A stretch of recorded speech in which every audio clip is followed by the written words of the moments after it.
حسین تم نہیں رہے تمہارا گھر نہیں رہا، مگر تمہارے بعد ظالموں کا ڈر نہیں رہا۔ مجھے یہ شعر پڑھ کے غمگین ہونا بھی آ گیا اور اس غم کو فخر بنانا بھی آ گیا کہ کربلا ہمارا آفیشیل المیہ ہے اور حسین اس ٹریجڈی کے ہیرو ہیں۔ ان کے لیے رونا بھی فخر پیدا کرتا ہے۔ نفس مطمئنہ غم کو موجب شکر بنائے بغیر نہیں ہوتا۔ جتنا ہمارا کربلا سے متعلق شعری ادب ہے اس میں یہ شعر بالکل منفرد ہے۔ مجھے میرا پیالہ بھرنا ہے، کسی بڑے آدمی کا حوض تھوڑی بھرنا ہے۔ جن کا حوض ہے وہ بھی بھر جائے گا، اس سے ہمارا پیالہ ہے وہ بھی بھر گیا۔ ایک شعر ہے جو ایسا لگتا ہے کہ جیسے یہ ایک شناخت بن گیا کہ حسین تم نہیں رہے تمہارا گھر نہیں رہا، تمہارے بعد مگر ظالموں کا ڈر نہیں رہا۔ تو افتخار صاحب کی شخصیت کو ہم دیکھتے ہیں، مگر تمہارے بعد ظالموں کا ڈر نہیں رہا۔ جیسے ہم ادیب بن کے گفتگو کرتے ہیں تاکہ پھر آگے بھی بات بڑھانے کے لائق رہیں۔ تو جتنا ہمارا کربلا سے متعلق رسائی شعری ادب ہے اس میں یہ شعر بالکل منفرد ہے، اور اس رسائی روایت میں کسی ایک لفظ کی بھی انفرادیت حاصل کر لینا، یہ جو لوگ پڑھ چکے ہیں وہ جانتے ہیں کہ بالکل یعنی قریب از محال ہے کہ اتنے بڑے بڑے شاعروں نے، مطلب جس کو کہیں کہ ہر بڑا شاعر اس روایت کا کوئی نہ کوئی حصہ تعمیر کر کے گیا ہے، تو وہاں انفرادیت پیدا کرنا، یہ پورا تھیم منفرد ہے۔ اور تھیم تو چلو ہو گیا کہ آپ ہو سکتے ہیں مضمون کہیں پرانا نکال دیں کہ تم کی حسین سے ہمیں یہ طاقت ملی۔ وہ طاقت ایسا ہے کہ وہ شکر گزاری کے ساتھ نہیں ہے اور استعمال میں نہیں ہے۔ دیکھیں یہ بہت سمجھنے کی چیز ہے کہ جب ہم بڑی ہستی کا ذکر کرتے ہیں اور اس سے اظہار ممنونیت کرتے ہیں، اس کی قربانی پر انتہا درجے کی المناکی میں رہتے ہوئے اس سے اظہار احسان مندی کر رہے ہیں، تو وہ احسان مندی المیے کو معمولی غم کے احساسات سے بلند رکھتی ہے، مطلب وہ غم کو قوت بناتی ہے اور یاس کو ہر پہلو سے امید بننے کا سانچہ ہمیں فراہم کر دیتی۔ تو خیر اس میں یہ سب تو بڑکیں ملیں گی کہ ہم حسینی ہیں، ہم یہ کر دیں گے، ہم وہ کر دیں گے، یہ کوئی ادب نہیں ہے، یہ بے ادبی ہے۔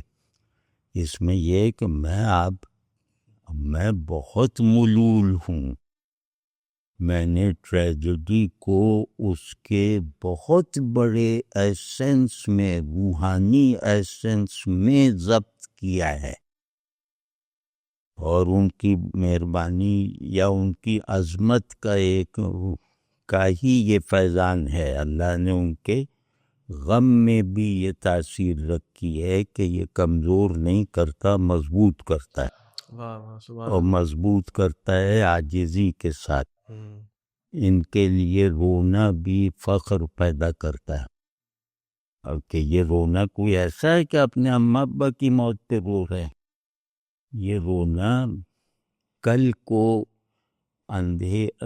کو اندھیرا نہیں کر، یعنی یہ رونا مستقبل کا تصور ختم نہیں کرتا بلکہ مستقبل کا تصور حقیقی مفہوم میں پیدا کرتا ہے۔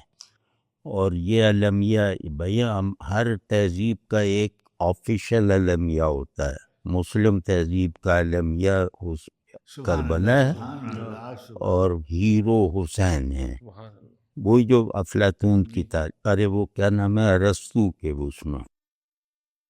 تو یہ کوئی معمولی، یہ کوئی ایسا المیہ ہے کہ وہاں پہ دہشت گردی ہو گئی اور یہاں دہشت گردی ہو گئی اور ہمارے امام شہید ہو گئے، یہ کوئی ایسا المیہ ہے؟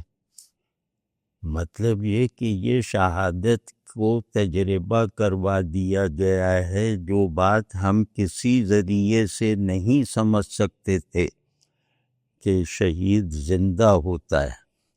ہمارے پاس کسی طرح کے وسائل نہیں ہیں کہ ہم اس دعوے کے بارے میں کہہ سکیں کہ ہاں بھئی آؤ میں بھی ثابت کر سکتا ہوں کہ شہید زندہ ہوتا ہے.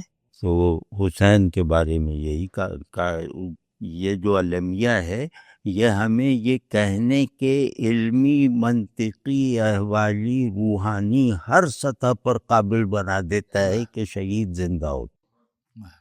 ٹھیک ہے نا بھئی، شہادتیں بڑے بڑے لوگوں کی ہوئی ہیں. اب یہاں کی تخصیص کا پہلو الگ ہے. تو یہ پورا جو ہے مطلب مجھے یہ لگتا ہے کہ مجھے یہ شعر پڑھ کے غمگین ہونا بھی آ گیا اور اس غم کو فخر بنانا بھی آ گیا. مطلب یہ رونا دھونے والا غم نہیں بلکہ آنسو وغیرہ جو ہے نا اس غم کو دھندلا دیتے ہیں. تو وہ جیسے بے قابو ہو جانا، آوازیں نکل جانا، یہ بین پر اکسانے والا غم تھوڑی ہے. یہ تو کائنات کی طرف منہ کر کے کن کہنے والا غم کو اس میں فخر. اب بھائی مجھے ان کے مستقبل بارے میں مجھے کوئی فکر ہو تو چلو غم یہ سب ہو کہ بھائی چلے گئے، آگے کیا ہو رہا ہوگا ان کے ساتھ، جیسے اپنے والدین کے لیے ہوتا ہے. اب وہ جہاں بھی ہیں وہ بہترین جگہ پہ ہیں، ہمیں اس سب کی تھوڑی وہ ہے. جو شہید ہوئے سب بہترین جگہ پہ ہیں، بس ٹھیک ہے. اللہ نے اپنے دوست کو ہمارے لیے امتحان بنا کے بھیجا، ہم اس امتحان میں کامیاب نہیں ہوئے، اس دوست کو واپس بلا لیا. یہ سارا واقعہ اگر دیکھیں تو یہ ہے کہ تم نہیں کر سکتے ہمارے دوست. تو اب صورت یہ ہے کہ ایک تو یہ کہ جس بنیاد پہ میں یہ سمجھتا ہوں، اللہ کرے صحیح ہو، کہ کربلا ہمارا آفیشیل المیہ ہے اور حسین اس ٹریجڈی کے ہیرو ہیں. تو اس میں اس پورے تصور کو جیسے وہ خون گرم کی طرح لفظوں میں دوڑا دیا گیا، یعنی کہ لفظ کو لفظ میں جان ڈال دینا، اور وہ جان بھی جیسے پیشن کی طرح وہ گرم رکھ دے کہ لفظ پہ ہاتھ لگاتے ہوئے جیسے آپ کو وہ کہیں ہاتھ نہ جل جائے. آپ سمجھیں کہ یہ لفظ ایسے بھی ہوتے ہیں، کاش ہمیں معلوم ہوتا. تو اس میں لگتا ہے کہ ہاتھ لگا کے کہیں ایک دم چیخ مار کے رونے نہ لگیں یا کہیں ہمارا ہاتھ ہی نہ جل جائے. یہ شعر کو اگر میں یوں لکھوں گا نا ایسے کر کے، تو یہ اگر مجھ پہ یہ سب احساسات طاری نہیں ہوں گے تو میں نہ اس شعر کو سمجھاؤں، نہ حسین سے کوئی تعلق ہے، نہ کربلا میرے لیے کوئی ٹریجڈی ہے. یعنی کہ میں شایان شان غم ہی نہیں رکھتا. غم کے بھی مراتب ہوتے ہیں، خوشی کے بھی مراتب ہوتے ہیں. تو تم نے تو اپنے ہی گھر والوں کے غم کو وہاں منتقل کر دیا اور پھر اس میں نمائش بنا لیا اس کو. ارے یہ میرے ہونے کے لیے لازمی طور پر موجود احساسات کی ایک تشکیل نو ہے جس کو مجھے ہر وقت محسوس کرنا ہے. یہ کوئی دماغ میں ہر وقت تھوڑی لگنا ہے وہ یہ ہو گیا وہ یہ ہو گیا. ارے کچھ بھی ہوا ہو وہ یہ ہے میرے لیے. تو آفیشل ٹریجڈی اسی کو کہتے ہیں کہ ایسا غم جو اب میں مذہبی اصطلاح میں عرض کر رہا ہوں کہ اطمینان نفس آخری منزل ہے کمال کی، باطنی کمال کی، قرآن کے بو سے کہ نفس مرضیہ، نفس مطمئنہ جو مرنے کے بعد ہوگا. اللہ کہتے ہیں نا تم مجھ سے راضی ہم تم سے راضی، یعنی خوش. تو نفس مطمئنہ غم کو موجب شکر بنائے بغیر نہیں ہوتا. نفس مطمئنہ ٹریجڈی کی آب و ہوا میں ہی پر مطلب بننے کا عمل شروع کر. تو آپ کے پاس بنا بنایا ایک غم ہے. آپ کو جا کے ادھر ادھر جھانک کے تاریخ میں پڑھ پڑھ کے یہ کس پہ کیا مصیبت ٹوٹی کس پہ کیا، آپ کو وہ یہ والا غم ان غموں کو قبول ہی نہیں کرتا. جتنا فرق مجھ میں اور امام حسین میں ہے اتنا ہی فرق میرے معمول کے غموں میں اور ان کے غم میں ہے نا. تو ہم اول تو اسی کو بات نہیں سمجھے بس لگے رہے وہ کرنے.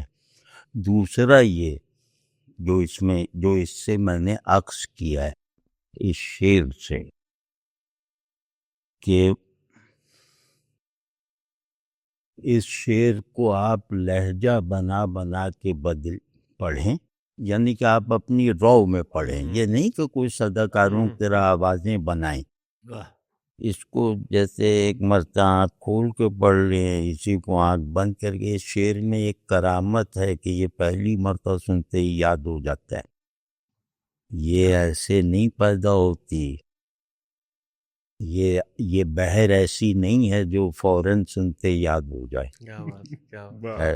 یہ بحر وہ والی ہے، لمبی سی ہے اور یہ تھوڑی یاد ہوتی ہے. مطلب ایسے یاد نہیں ہے بس سنا اور حفظ ہوگا. اور یہ سنتے ہوئے ہی جو محسوس ہوتا ہے یہ سنتے ہوئے ہی اپنا انکشاف کر دیتا ہے. اور اس میں صلاحیتوں کا تفاوت، قاری کی صلاحیتوں کا تفاوت حارج نہیں ہے، یعنی اصولی طور پہ حارج نہیں ہے. ہر ایک اس حقیقت غم تک پہنچے گا اپنی بساط جذب اور اپنے بساط سلوک کے مطابق. تو بس یہی ہے نا حقیقت، یہ کہ میرا پیالہ بھر جائے. یہ شعر جو کہے کہ حسین سے نسبت کا پیالہ اس شعر سے نہیں بھرا، نہ اسے حسین کا کچھ پتہ ہے نہ پیالے کا نہ غم کا، کچھ بھی نہیں ہے. وہ لاکھ اپنے ماتم کرتا پھرے، کچھ بھی نہیں ہے. اب ایک شعر کو اس طرح کی کسوٹی ہم اطمینان سے بنا سکیں، اور یہ کوئی ہم کسی کو ذلیل تھوڑی کرنے کہ آؤ ٹیسٹ کرو. یہ کسوٹی مجھے یقین دلا دیتی کہ الحمدللہ الحمدللہ کامل ہونے کی طلب نہیں ہے، سچا تو ہوں نا. کیونکہ مجھے میرا پیالہ بھرنا ہے، وہ کوئی کسی بڑے آدمی کا حوض تھوڑی بھرنا ہے. جن کا حوض ہے وہ بھی بھر جائے گا اس سے، ہمارا پیالہ ہے وہ بھی بھر گیا. تو یہ جو ہے میں اس پہ بہت دیر بول سکتا ہوں کیونکہ میں اس کا جیسے مصنف بن جاتا ہوں. نہیں واقعی